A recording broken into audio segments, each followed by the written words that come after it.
Mungkin ini salah satu solusi yang bisa digunakan pemerintah ya untuk mengkarantina orang-orang brengsek yang masih berkeliaran tanpa menggunakan masker, yang didegur untuk pakai masker tapi malah ngelawan. Ini orang-orang brengsek itu cukup dimasukin ke tempat ini dan biarkan membusuk di dalamnya, bangsat. Halo semuanya, sebelum kalian nonton video ini, jangan lupa klik tombol subscribe-nya. Dan jangan lupa aktifkan lonceng notifikasi biar kalian gak ketinggalan video-video gue selanjutnya. Oke, thank you.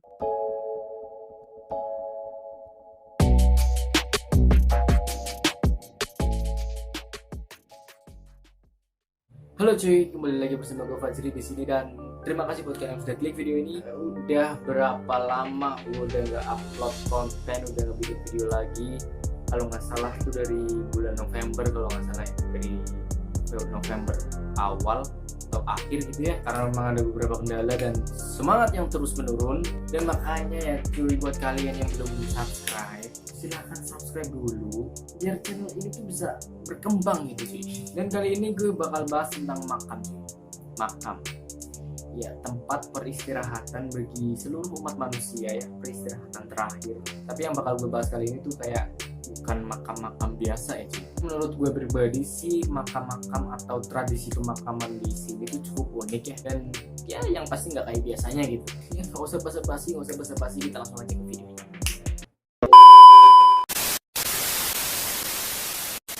Yang pertama ada Westminster Abbey. Gedung yang memiliki arsitektur yang cukup keren, cukup unik ini adalah sebuah gereja gotik yang sudah sangat terkenal sih sebenarnya. Dan gereja ini memiliki nama The Collegiate Church of Saint Peter, atau yang lebih dikenal dengan nama Westminster Abbey. Dan bangunan ini sendiri adalah sebuah mahakarya dari arsitektur yang bernama Edward the Confessor, yang kini telah menjadi salah satu situs warisan UNESCO cuy. Dan sudah dibangun sejak 635 tahun yang lalu. Dan uniknya, pembangunan gedung ini butuh waktu selama 500 tahun. Di tempat ini juga bukan hanya makam, tapi ada beberapa patung serta monumen cuy. Dan bahkan saking sesaknya makam di sini, beberapa peti mati bahkan diletakkan secara berdiri itu cuy. Nggak tidur selayaknya orang meninggal biasanya, tapi itu berdiri gitu. Dan kalau di total seluruhnya ada sekitar 3.300 orang yang telah dimakamkan di sini, termasuk Charles Darwin, Sir Isaac Newton, dan David Livingstone. Bukan hanya nama-nama itu cuy, sampai saat ini juga terdapat 17 raja dan ratu Inggris yang telah dimakamkan di tempat ini. Salah satunya adalah Raja Edward yang ketiga dan Ratu Elizabeth yang pertama. Namun walaupun tempat ini, gereja ini sudah dijadikan makam, bukan sudah dijadikan makam ya, tapi udah banyak banget makam yang ada di gereja ini. Gereja ini juga masih dipergunakan sebagaimana mestinya cuy. Dan untuk tempat peribadahannya bukan berada di bawah kekuasaan uskup, melainkan di bawah kekuasaan ratu. Yang kedua ada Catacomb of Paris. Catacomb of Paris ini dianggap sebagai salah satu kuburan terunik di dunia karena bentuknya yang menyerupai lorong-lorong bawah tanah yang pertama dibuat pada awal abad ke-12. Dan di tempat ini tersimpan 6 juta jenazah yang tersusun rapi di dalamnya cuy. Di sini tuh bukan hanya tempat meninggalnya atau jenazah-jenazah yang dari orang-orang biasa gitu cuy. Dan di tempat ini juga terdapat jenazah korban kerusuhan di tahun 1778, korban pembunuhan orang-orang komunis terhadap orang-orang monarkis di tahun 1871, dan juga korban dari wabah yang sangat terkenal yang bernama wabah Black Death. Awalnya tempat ini dibuat tuh karena dulu orang-orang Paris memakamkan kerabatnya, keluarganya, dan orang-orang terdekatnya tuh di pinggiran kota cuy. Makin lama yang pada akhirnya pada abad ke-10 tanah pemakaman di Paris itu semakin sempit karena pertumbuhan kota. Yang namanya manusia ya pasti tumbuh dan berkembang gitu ya, makin banyak mengakibatkan kota semakin padat. Maka dari itu, untuk mengatasi permasalahan ini, pemerintah setempat membuka ruang bawah tanah untuk menyimpan jenazah warga Paris cuy. Namun seiring berjalannya waktu, solusi ini tuh bukan solusi yang cukup tepat gitu cuy. Solusi ini juga akhirnya menimbulkan permasalahan, yaitu masalah bagi sanitasi warga yang sumber air utamanya pada saat itu masih bersumber pada sumur gitu, air sumur. Yang pada akhirnya pada pertengahan abad 19, pemakaman ini resmi dilarang cuy. Setelah dibangunnya 3 tempat pemakaman umum di luar pusat kota. Nah, di waktu yang sama, tempat ini juga dijadikan sebagai tempat wisata cuy. Yang pastinya hanya untuk orang-orang yang memiliki mental tertentu ya. yang kayak lewat gang sepi langsung merinding, langsung takut, ya udah skip aja lah ya. Dan uniknya karena tempat ini adalah sebuah lorong bawah tanah ya, yang bentuknya tuh kayak labirin dan terbentang sejauh kurang lebih 200 berapa kilometer gitu ya. Sempat pernah ada 2 turis yang tersesat di makam tersebut. Bayangin tersesat di makam. Kalian mungkin ya pernah tersesat di perkotaan yang ramai gitu, yang padat penduduk. Kadang aja kita masih ngeri gitu ya, kalau takut kalau ada apa-apa. Nah ini bayangin aja turis ini tersesat di labirin yang isinya jenazah, dan jenazahnya ini ya kayak korban kerusuhan, jenazah wabah. Dan yang parahnya lagi, orang ini baru ditemukan setelah pencarian selama 3 hari. 3 hari tidur di makam. Namun akhirnya setelah tempat ini banyak terjadi vandalisme gitu ya dari tangan-tangan orang yang kreatif, yang membuat tempat ini sempat ditutup di bulan September tahun 2009 dan akhirnya dibuka lagi untuk umum di bulan Desember 2009 juga. Yang ketiga ada Dargavs.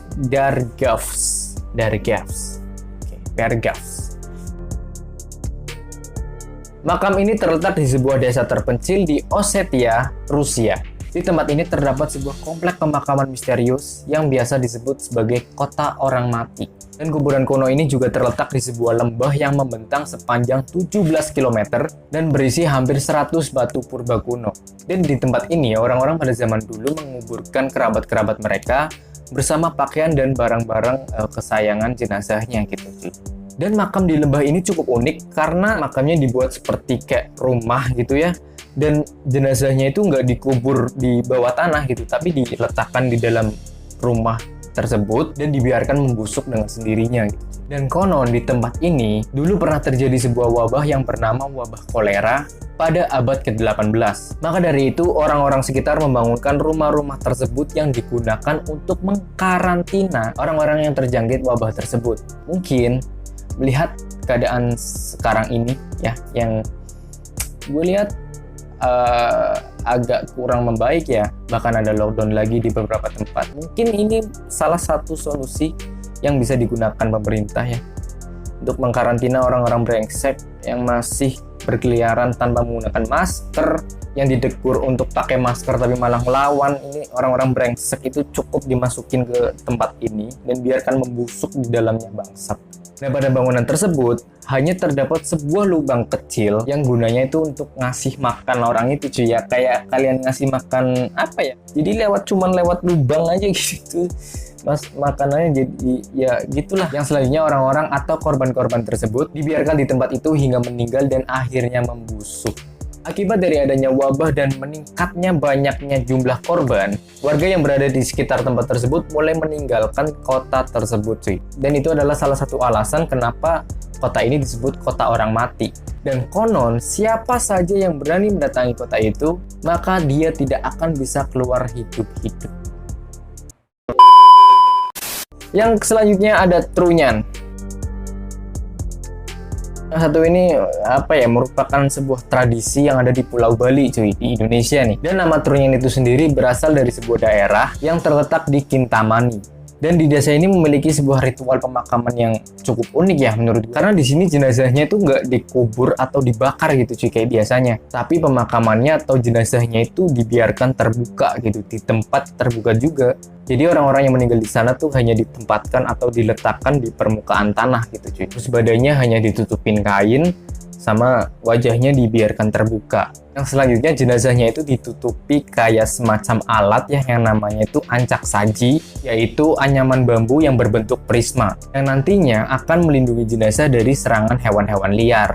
Namun yang membuat unik di sini tuh bukan hanya itu aja cuy, kayak diletakkan di permukaan tanahnya aja gitu. Bukan itu aja, walaupun jenazahnya ini dibiarkan di tempat terbuka, tapi nggak ngeluarin bau busuk gitu. Sampai hewan-hewan kayak lalat, belatung, dan lain-lain tuh nggak ada di tubuh mayat tersebut cuy. Dan ternyata adalah karena di komplek pemakaman atau di sekitar jenazah terdapat sebuah pohon yang bernama tarumenyan.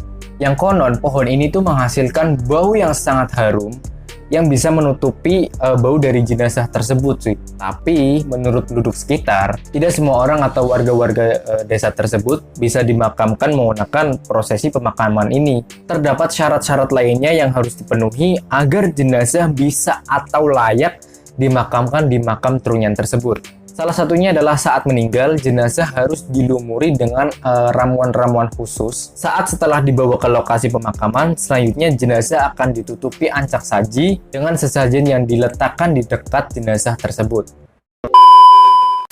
Yang kelima ada pasiliran.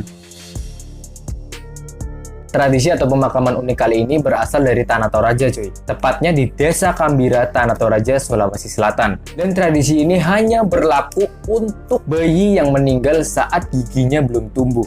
Tradisi ini dilakukan karena orang-orang Tanah Toraja ini percaya bahwa bayi yang meninggal dalam keadaan giginya belum tumbuh termasuk masih dalam keadaan suci. Dan gimana ya kalau misalkan ada tumbuh gigi 1 atau 2 tuh gimana ya? Gue kurang tahu juga sih. Buat kalian yang tahu silahkan tulis di kolom komen. Oke? Dalam tradisi ini, bayi yang meninggal dalam keadaan giginya belum tumbuh tersebut akan dimakamkan pada sebuah pohon.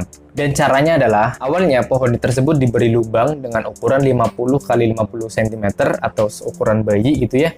Dan selanjutnya bayi tersebut jadi masukin ke lubang yang ada di pohon tersebut gitu cuy. Dan tanpa kain pembungkus apapun. Jadi bener-bener kayak masih di dalam kandungan gitu cuy. Dan lubang di pohon itu lalu ditutup dengan ijuk sebagai tanda akhir prosesi pemakaman. Jenis pohon yang biasa digunakan orang-orang Toraja dalam prosesi pemakaman ini adalah jenis pohon yang bernama tara. Kenapa hanya pohon tara yang digunakan? Karena jenis pohon ini adalah jenis pohon yang memiliki getah yang sangat berlimpah. Bagi orang Toraja, getah pohon tara yang berwarna putih dan berlimpah tersebut adalah sebuah simbol yang mewakili air susu ibu. Uniknya, di dalam satu pohon itu tuh bukan hanya ada satu bayi aja cuy, melainkan bisa sampai 3 atau 5 bayi yang ada di dalam pohon. Ya tergantung dari besarnya pohon juga sih. Dan pohon tara yang sudah ada bayinya ini sama sekali nggak boleh ditebang. Karena jika ada yang berani menebang pohon tara tersebut, dianggap memutus kelanjutan hidup si bayi. Nah, tapi lagi-lagi nggak semua bayi yang meninggal pada saat giginya belum tumbuh itu bisa dimakamkan menggunakan tradisi pasiliran ini. Melainkan hanya bayi-bayi yang orang tuanya masih menganut tradisi aluk todolo atau memegang teguh tradisi leluhurnya. Yang terakhir ada waruga. Dan waruga ini adalah sebuah kuburan kuno milik orang Minahasa. Awalnya waruga ini digunakan sebagai tempat penguburan dan pelaksanaan ritual kematian dalam kepercayaan animisme dan dinamisme aja cuy. Serta sebagai lambang seni masyarakat Minahasa. Nah, waruga sendiri ini berasal dari bahasa Tombulu, yakni yang berasal dari suku kata Wale Maruga yang memiliki arti rumah atau badan yang kering. Kemunculan atau penemuan waruga pertama kali ini di daerah Bukit Klewer, Treman, dan Tumaluntung. Dan waruga ini sudah digunakan sejak abad ke-10 Masehi sebagai alat penguburan massal cuy. Penggunaannya mulai berakhir bersamaan dengan beralihnya sebagian besar kepercayaan masyarakat sekitar. Pada zaman dulu, masyarakat Minahasa ini memiliki kepercayaan bahwa jika roh leluhur ini memiliki kekuatan magis cuy. Dan untuk itulah kuburan ini dibuat secara khusus. Dan waruga ini terdiri dari 2 bagian badan dan bagian tutup. Bagian badan dibuat berbentuk kubus dan bagian tutup berbentuk menyerupai atap rumah. Dan yang membuat unik ini adalah waruga-waruga ini tuh dibuat bukan orang-orang atau kerabat-kerabat dari orang-orang yang akan meninggal gitu cuy. Melainkan waruga ini dibuat oleh orang yang akan meninggal itu sendiri cuy. Misalkan si A mau meninggal ya dia bikin waruga sendiri gitu. Ketika orang itu akan meninggal, maka dengan sendirinya akan memasuki tempat tersebut atau waruga setelah diberi bekal kubur lengkap. Karena mereka masyarakat Minahasa sendiri percaya bahwa kematian merupakan perjalanan atau awal ke dunia lain. Mereka meyakini bahwa jenazah akan dijemput oleh roh leluhurnya, sehingga mereka membutuhkan bekal perjalanan yang cukup. Dan waruga ini dijadikan sebagai tempat bersemayam sementara untuk para roh leluhurnya.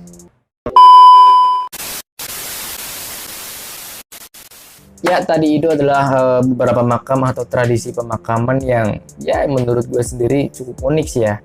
Karena di tempat gue nggak ada begitu-begituan ya, jadi cukup unik gitu menurut gue. Dan gimana menurut kalian? Atau kalian sendiri ada yang tahu gitu ya pemakaman yang lebih unik dari pemakaman-pemakaman ini? Silahkan tulis di kolom komen. Oke, itu dulu aja video dari gue kali ini. Ingat pesan gue yang dari awal ya, silahkan subscribe dulu dengan cara klik tombol merah di bawah, gratis, nggak bayar. Ya, tinggal klik aja tombol merah di bawah dan nyalakan lonceng notifikasinya. Biar apa? Biar kalian tahu kalau gue udah upload video selanjutnya. Oke, see you next time and thank you.